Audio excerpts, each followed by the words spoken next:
President Biden and his campaign just slammed, destroyed, demolished Donald Trump's awful RNC speech that he gave last night. Donald Trump spoke for over an hour and 30 minutes. It's the longest acceptance speech ever at a political convention in American history. And for this entire time, he didn't say anything of substance. Nothing. Nothing. He didn't lay out any policy. He didn't tell us how he's going to make our lives better. He just did his usual song and dance, attacking the Democrats, attacking the justice system, all of that stuff. And President Biden's campaign and him were fed up, as I think we all are. And they released a couple of statements just going after Donald Trump in this speech. So the first statement I want to show you came from the man himself, President Biden. He put out a statement, and it's on your screen right now. We'll take a little bit of a read. Quote, "Last night, the American people saw the same Donald Trump they rejected 4 years ago. Over 90 minutes, he focused on his own grievances with no plan to unite us and no plan to make life better for working people. He avoided mentioning his Project 2025 agenda, but still proudly flaunted the worst of MAGA extremism." So I'll pause right there. Yeah, he's absolutely right. You know, Republicans going into this speech, including Trump's campaign apparatus, told us that we were going to hear a new Donald Trump, a new tone, a unifying tone. Then he got up on that stage and said the Democrats stole the election, that we're weaponizing the justice system, that Nancy Pelosi is crazy, and on and on and on. It doesn't sound very uniting. It's the same guy. We know who Donald Trump is. He will not change. We know who he is. He's not changing. He's not coming out with a new tone. He's not suddenly going to be a unifying figure. He is who he is, and we have to vote accordingly and operate accordingly. So I think that's a really important point by President Biden.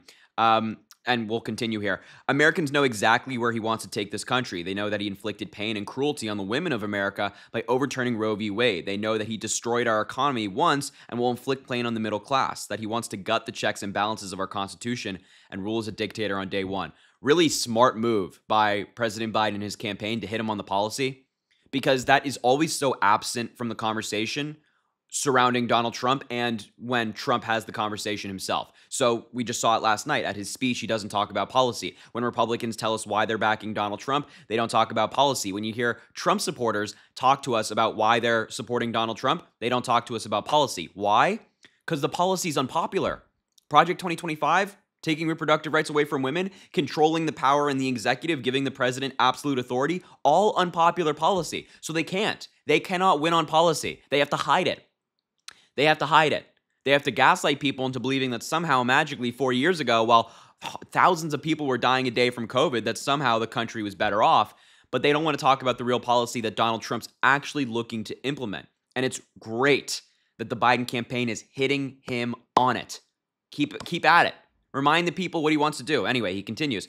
Donald Trump's dark vision for the future is not who we are as Americans. Together as a party and as a country, we can and will defeat him at the ballot box. I look forward to getting back on the campaign trail next week to continue exposing the threat of Donald Trump's Project 2025 agenda while making the case for my own record and the vision that I have for America. One where we save democracy, protect our rights and freedoms, and create opportunity for everyone. The stakes are high. The choice is clear. Together, we will win. Now, that is a unifying message.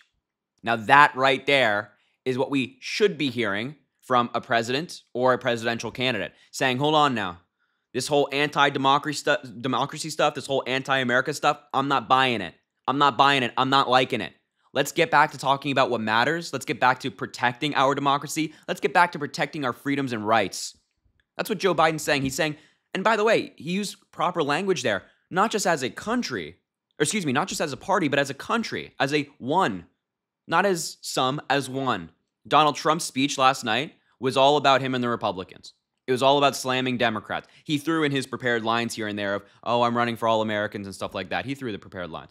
But when he really got into it, when he finally went off script and kind of like exposed who he really is, there was none of that. It was all the Democrats are this, the Democrats are that. That's who Donald Trump is. But that statement right there saying, I have a vision, I have a future. Trump's record was terrible, but my record, I actually want to sell it to you. I'm not just running on, oh, Trump is awful, which Trump is doing when it comes to Biden. He's saying that's his entire campaign. Biden is awful, vote for me.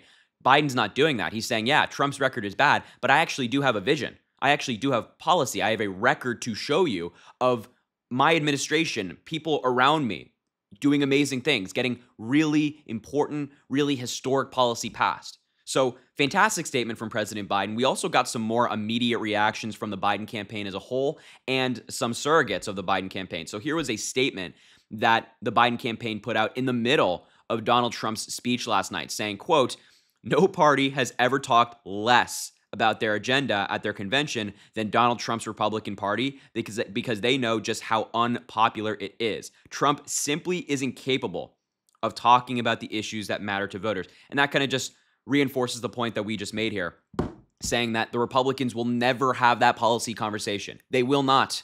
They will not. They're incapable of doing it. Donald Trump is incapable of doing it. If you just pick like a random RNC speaker from the past week or so, all of them talk about how much they love Donald Trump, how great he is, how they adore him. But they're not talking about policy. They're not talking about how Donald Trump is going to make the country better. They're incapable. They're incapable. And it's quite sad from a presidential campaign. And what's even worse is that people are buying into it. There are millions of Americans out there who are saying, you know what? Let's vote for that, which is nonsensical. But we also have some response here from California Governor Gavin Newsom. Just short and sweet. Just short and sweet. Take a look. He said, "Boring, rambling liar. We will beat him." Is that not just the most accurate description you've heard thus far of Donald Trump's speech? Boring, rambling liar. And I think that a lot of people had a awakening moment last night. There's, I think a bunch of people in politics right now who think Donald Trump is unbeatable, that he's just a force to be reckoned with. But we all know that's not true. We know who Donald Trump is. We've seen him. And that speech exposed the worst of Donald Trump, that he is boring. He is rambling. He is a liar. He has no policy. He is destructive. That is who Donald Trump is. So I think the Democratic Party should take this as like a wake-up moment of like, hey, this guy's beatable. We can do this. We can do this. So let's start acting like it. Let's get out there and do some work. Now, the final thing I want to show you in response to Donald Trump's RNC speech is even Donald Trump's own supporters didn't enjoy the speech because many of them were falling asleep. Here's some reporting from NBC News last night confirming this. Along, they were sort of enthralled into what he was saying. It was a long speech, as you have said. It was the longest, I think, ever of any convention of modern history. And there were at times people had to sit back down. But for the most part, I started asking people, what'd you think of the speech? They said they liked the speech. People acknowledged it was very long. Some people fell asleep that were around us. And again, people sat down. But there were... Yeah, confirming that people around him were falling asleep in the middle of their cult leader's speech. It was that bad and that long. And to make it even worse, another journalist from NBC News at another part of the venue also confirmed that people were falling asleep there. This was not just like a couple people falling asleep right here. It was everywhere. Take a look at that report as well. Barrett, how did the speech go over where you were sitting? Well, Savannah, we're waist deep in balloons now. It felt like it's kind of an effort to manufacture a bit of energy that was lacking at the second half of that speech. The first half, I saw a lot of wet eyes. The second half, I saw some closed eyes in the section that I'm in right now. I'm with Brooke. Brooke from North Carolina here. You were. I love that phrase. There were some wet eyes in the first half of the speech, but on the second half, there were some closed eyes. Yeah, people were falling asleep. People left early. And I think that President Biden, Gavin Newsom, the Biden campaign's response is accurate. It's spot on. Not only was it boring and uneventful, but it was also terrible. Just a bad speech all around. So the Biden campaign completely destroyed Donald Trump in his RNC speech. You love to see it, and I wanted to show you because I thought it was really great. Anyway, I'll leave the video there. Thank you so much for watching. Make sure to subscribe down below. It goes an incredibly long way. Also, drop a like on the video and comment. Let me know what you think about all this. Let me know your thoughts about the speech. And of course, I appreciate you, and I hope you have an amazing rest of your day.